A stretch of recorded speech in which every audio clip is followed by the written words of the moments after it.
Welcome to the Sound and Fury YouTube channel. My name is Eric Wilfred Watson. I am the author of Judas Kissed and Becoming Quincy. Those novels are available on Amazon.com. I just finished reading Memory Man by David Baldacci, and while the book is fresh in my mind, I wanted to give a quick, unscripted review and give you my thoughts and impressions. I'm going to start by talking about what I didn't like, and then I'm going to talk about what I do like.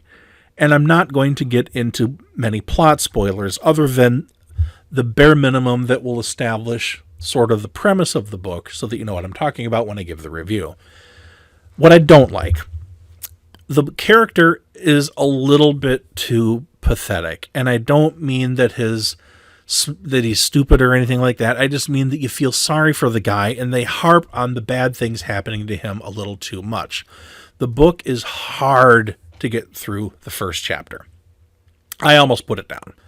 The book starts with a man coming home to find his entire family murdered. Now, as a father who has a young son, reading about a murdered child right off the bat is a little bit too much. His entire family is killed. His wife is killed, his brother who just happened to be there was killed, and his young daughter was killed. When he finds the bodies, he almost commits suicide. He puts a gun to his head and just doesn't quite pull the trigger. Flash forward a little over a year, and he's lost his job in the police force because of his inability to cope with the loss of his family. He's gained weight. So basically, the book describes him as this depressed, lonely, fat guy who lost his job. He was homeless. It's too much.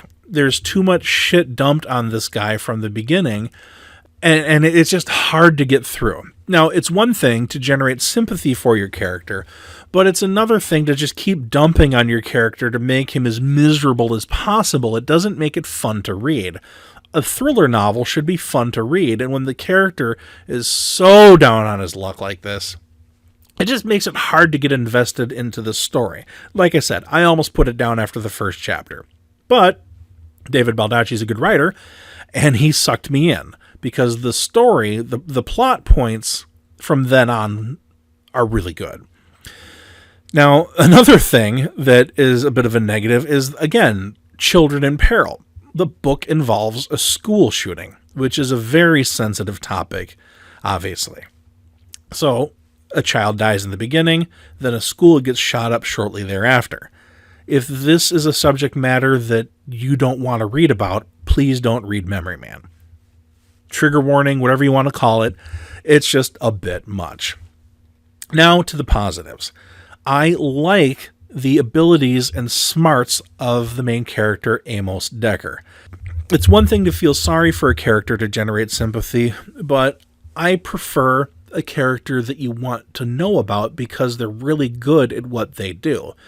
And Amos Decker is one of those characters.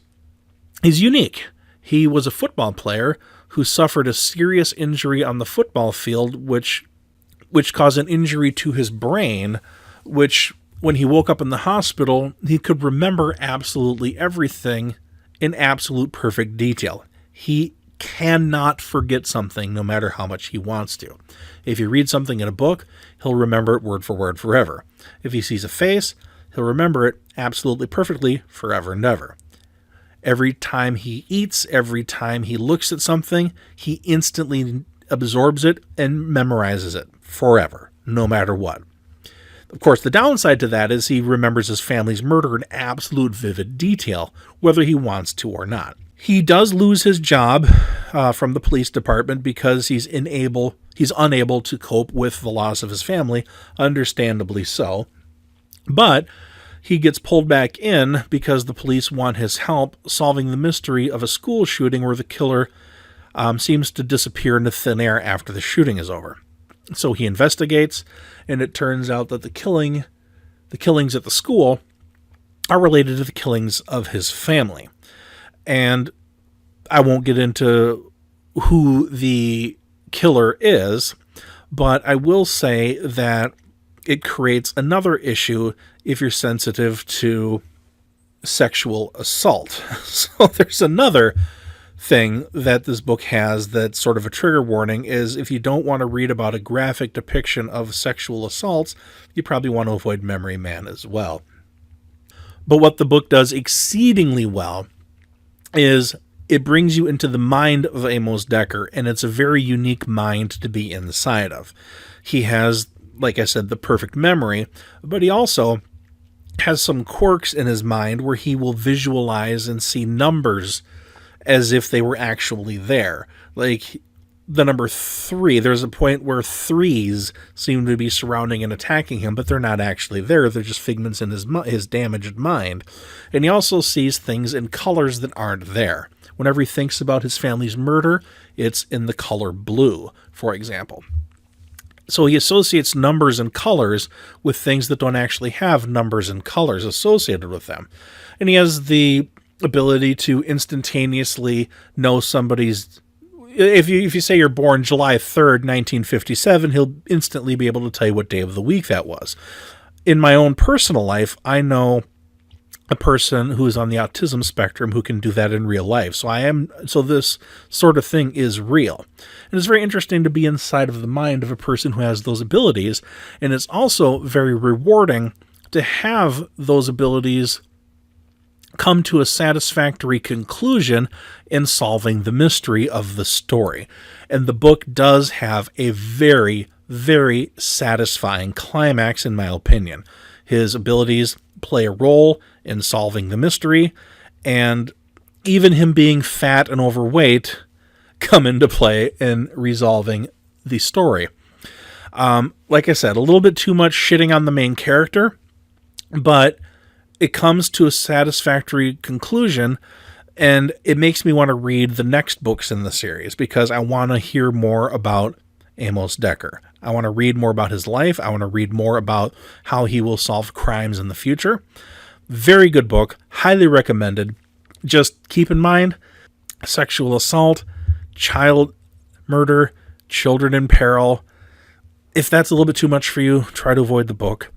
But overall, quite pleased. David Baldacci is obviously a very talented writer, and he deserves to be in the upper echelon of writers. Now, I'm not going to give it a scale of 1 to 10. I'm not going to give it a star rating. I'll just say that it's very good, as long as you know what to expect going into it. Thank you very much. I will be reviewing more books, both new and old. As I read them, I'll tell you about them. So if you want to get more, please hit the like and subscribe button. And also, please check out my novels, Judas Kissed and Becoming Quincy. If you're into thriller novels, I think you will enjoy my books as well. Thank you very much for listening.